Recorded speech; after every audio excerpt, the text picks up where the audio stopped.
never miss an upload.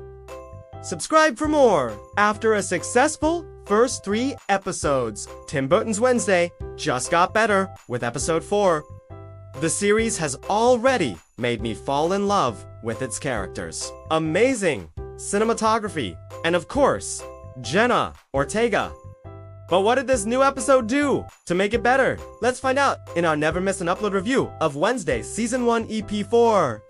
Whoa, what a night! The 4th episode begins with a flashback to the 1990s, where we see a young version of Laurel Gates dancing at some kind of rave party. This is significant because the main plot of this episode revolves around Nevermore hosting their annual raved event. We then return to the present day, and we see Wednesday sitting alone at a table, while her roommates discuss their plans for the night. Wednesday says she has plans of her own, but really, she's just going to go home and continue working on her murder board. She's got photos of all the victims and their injuries pinned up, and is starting to notice some similarities between them. While Wednesday is trying to focus on the case, she keeps getting distracted by visions that show her the killer attacking his next victim. But Wednesday can't tell where these visions are happening, so she isn't able to stop the attacks. Thing creeps in on her and asks if she's alright.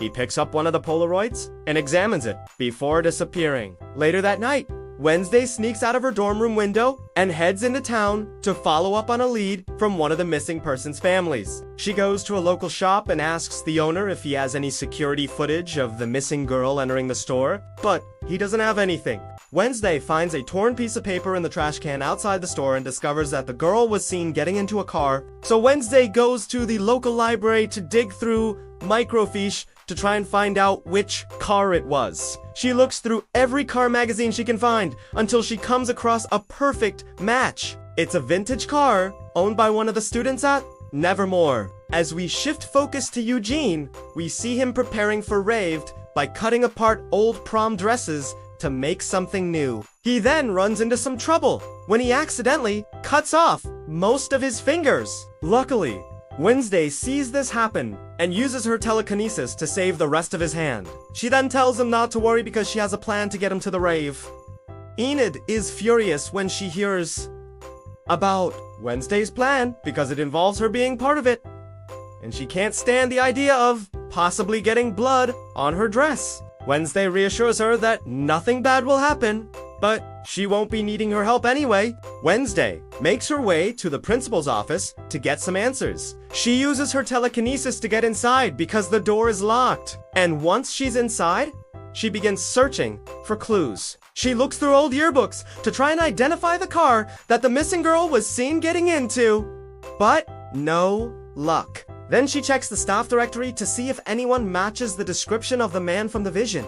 But there is no one who Just as she's about to leave, she notices a hidden passage behind the fireplace. She opens it up and crawls through, making her way to a secret underground room. Here she discovers boxers filled with old trophies and yearbooks. She looks through them to try and find anything that could help her with her investigation, but she comes up empty-handed. As she's leaving the room, she sees a secret passage hidden behind some boxers. She crawls through it and finds herself in a dark and dusty storage room. Here she finds a diary belonging to one of the missing girls. She takes it with her and goes back to her room. Wednesday begins reading through the diary and learns that the writer had been seeing someone in secret. Someone who picked her up from school in a vintage car and drove her to an unknown location. Wednesday recognizes the description and realizes that she already knows who this person is. She grabs her jacket and heads out the door, determined to find the killer before he strikes again. At the rave, Wednesday confronts the killer, but he gets away. After giving chase, she corners him in an abandoned building and demands answers. When he refuses to cooperate, she uses her powers to get him to talk. He reveals that he was hired by someone at Nevermore to take care of the missing girl and the others. Wednesday is shocked to learn that one of her own classmates is responsible for the attacks, but the killer refuses to say who hired him. Before Wednesday can get any more information, the killer attacks her and knocks her unconscious. When Wednesday wakes up, she's back in her dorm room. She looks over and sees that Enid has returned safely from the rave.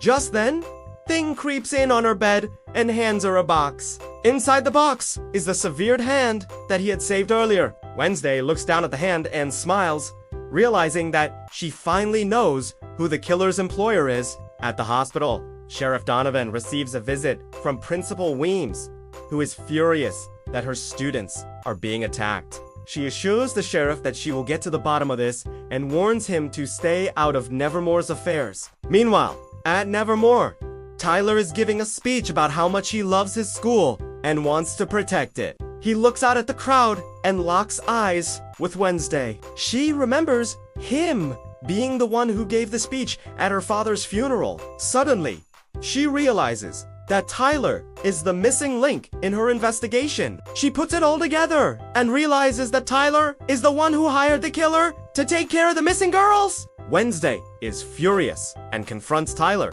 but he denies everything. She's not sure what to do, but then she has a brilliant idea. She pretends to believe Tyler and tells him that she'll help him cover up his crime. She then asks him for a favor, and he obliges without hesitation. Together, they make their way to the principal's office. Once inside, Wednesday turns the tables on Tyler and accuses him of being the mastermind behind the attacks. She tells Principal Weems everything she knows and presents her with the diary as evidence. Tyler tries to defend himself, but Weems doesn't buy his story. She reveals that she knew about his secret society and gave the sheriff the tip he needed to raid the house. She then uses her powers to make Tyler confess everything to Principal Weems. She's furious and bans him from Nevermore. As the episode comes to a close, we see Wednesday and Enid making their way back to their dorm room. They're discussing the events of the night before when suddenly Wednesday's vision kicks in again.